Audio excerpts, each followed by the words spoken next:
अस्सलामु अलैकुम। सूरह बकरा की आयत नंबर 85 सफ़ा नंबर 20 निकाल लें।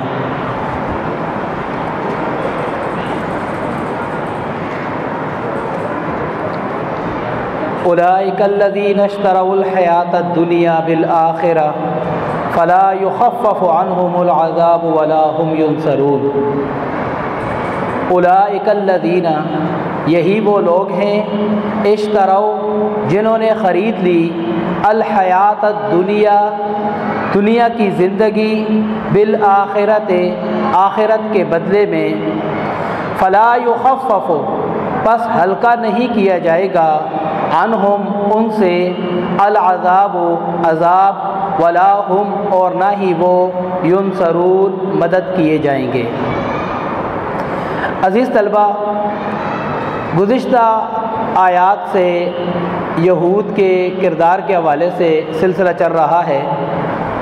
गुज़िश्ता आयात जो छुट्टियों से पहले हमने पढ़ी थी, उसके अंदर मैंने आपको बताया था कि मदीना के अंदर दो कबाइल थे मुशरिकीन के, जो बाद में नबी सल्लल्लाहु अलैहि वसल्लम की दावत पहुंचने पर मुसलमान हो गए थे। एक का नाम औस था और दूसरे का खज़रज था। और यहूद के 3 कबीले आबाद थे, बनु कुरैज़ा, बनु नज़ीर और बनु किनका। औस और खज़रज आपस में लड़ते झगड़ते रहते थे, और बनु कुरैज़ा के ताल्लुकात औस के साथ अच्छे थे और खज़रज के साथ बाकी 2 कबाइल के ताल्लुकात अच्छे थे।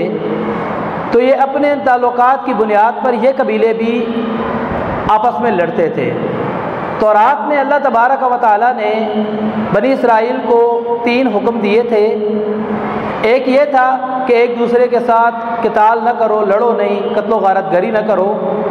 दूसरा हुक्म ये था कि एक दूसरे को घरों से न निकालो, एक दूसरे के मालो मता के ऊपर, सामान के ऊपर कब्ज़ा न करो। और तीसरा हुक्म ये था कि अगर तुम में से कोई कैद हो जाए तो फिदिया देकर उसे छुड़ा लिया करो। इन आयात के अंदर, गुज़िश्ता आयात के अंदर अल्लाह ताला ने ये कहा कि क्या तुम बाज़ किताब के बाज़ हुक्मों के ऊपर, तौरात के बाज़ हुक्मों के ऊपर ईमान लाते हो और बाज़ को नज़रअंदाज कर देते हो, छोड़ देते हो।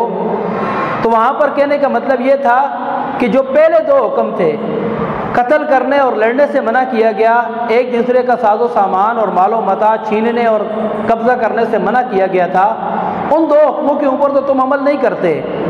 और जो तीसरा हुक्म था वो के फिदिये वाला और कैदी छुड़ाने वाला, उसके ऊपर अमल करके कहते हो कि हम तौरात के ऊपर अमल करते हैं। तो जो अल्लाह ताला ने यहाँ पर उनकी मज़म्मत की और जो यहाँ पर उन पर तनकीद की गई, वो इस वजह से नहीं थी कि वो तीसरे हुक्म पर अमल करते थे, बल्कि इस वजह से थी कि पहले 2 हुक्मों को वो छोड़ दिया करते थे। अगर पहले हुक्मों के ऊपर वो अमल करते तो इस तीसरे हुक्म की तो नौबत ही ना आती। तो उनके इस रवैये के ऊपर अल्लाह तबारक व तआला ने फरमाया, फमा जज़ाउ मन यफ़अलु ज़ालिका मिनकुम इल्ला ख़िज़्युन फ़िल हयातिद दुनिया, कि जो शख्स ये काम करता है, जो लोग ये काम करते हैं, तो उनकी सज़ा इसके अलावा और क्या हो सकती है कि दुनिया के अंदर वो ज़लील हो जाएं, रुसवा हो जाएं, ख़ार हो जाएं, तबाह व बर्बाद हो जाएं। व यौमल क़ियामत युरद्दूना इला अशद्दिल अज़ाब, और क़यामत के दिन उन्हें सख्त अज़ाब की तरफ लौटाया जाए। वमल्लाहु बिगाफ़िलिन अम्मा तामलून, और अल्लाह ताला उन तमाम कामों से जो तुम करते हो बेखबर नहीं है। अल्लाह ताला को हर काम की खबर है। अब इस आयत के अंदर मज़ीद अल्लाह ताला फरमाते हैं ऐसे लोगों के ऊपर तबसरा करते हुए ये कि उलाइकल्लज़ीना, यही वो लोग हैं, इश्तरौल हयातद दुनिया, जिन्होंने दुनिया की ज़िंदगी को ख़रीद लिया, बिल आखिरत, आखिरत के बदले में। यानी आखिरत की जो हमेशा रहने वाली ज़िंदगी है, जिसके इनामात हमेशा रहने वाले इनामात हैं, उसको उन्होंने नज़रअंदाज कर दिया और छोड़ दिया।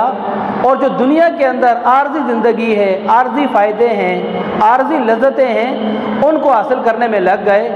और उसी के उसूल के लिए उन्होंने क्या किया कि तौरात के अंदर जो अल्लाह ताला ने उनको अहकामात दिए थे, जिन अहकामात के अंदर दुनिया के अंदर उनको फ़ायदा था, उनके ऊपर तो अमल करते हैं, या जो आसान थे उसके ऊपर तो अमल करते हैं, और जो मुश्किल थे या जिसके बज़ाहिर दुनिया के अंदर इनको कोई फ़ायदा नहीं था, उसको नज़रअंदाज कर देते हैं और छोड़ देते हैं। फला युखफ़्फ़फ़ु अन्हुमुल अज़ाब वला हुम युनसरून, बस ہلکا نہیں کیا جائے گا ان سے عذاب، کوئی رعایت ان کے ساتھ نہیں کی جائے گی اور نہ ہی ان کی کوئی مدد کر سکے گا۔ پھر وہ جو میں نے آپ کو بتایا تھا نا کہ پہلا تصور تھا ان کا کہ ہم انبیاء کی اولاد ہیں تو ہمیں انبیاء بچا لیں گے، ہمارے آباء و اجداد بچا لیں گے، یا ہم تو دنیا کچھ دن قیامت کے جہنم کے اندر اور دوزخ کے اندر کچھ دن عذاب اور سزا برداشت کریں گے اور اس کے بعد ہمیں جنت لے جایا جائے گا۔ تو یہ اس تصور کی بھی اللہ تبارک و تعالیٰ نے نفی کر دی کہ نہ کوئی ان سے ان کی مدد کر سکے گا اور نہ کوئی ان سے عذاب کو ہلکا کر سکے گا۔ ان آیات کو پڑھنے کے بعد ایک چیز خود بخود انسان کے ذہن میں ایک نقطہ واضح ہو جاتا ہے کہ اللہ اور اس کے رسول صلی اللہ علیہ وآلہ وسلم کے حکموں کے اوپر عمل کرنے کو اطاعت کہا جاتا ہے، اور اطاعت بھی اللہ اور اس کے رسول کے نزدیک وہی معتبر ہے، اعتباری ہے، وہی اطاعت ہمیں اللہ اور اس کے رسول کے ہاں عزت کا مقام دینے والی ہے، ہماری آخرت کی نجات کا سبب بن سکتی ہے جو اطاعت مکمل اطاعت ہو۔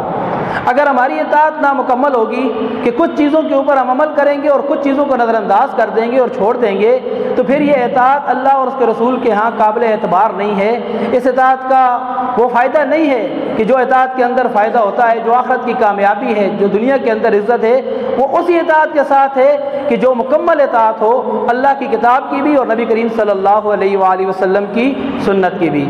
اللہ تبارک و تعالیٰ سے دعا ہے ان آیات کو سمجھنے کی اور عمل کرنے کی توفیق عطا فرمائے۔ وآخر دعوانا الحمدللہ رب العالمین۔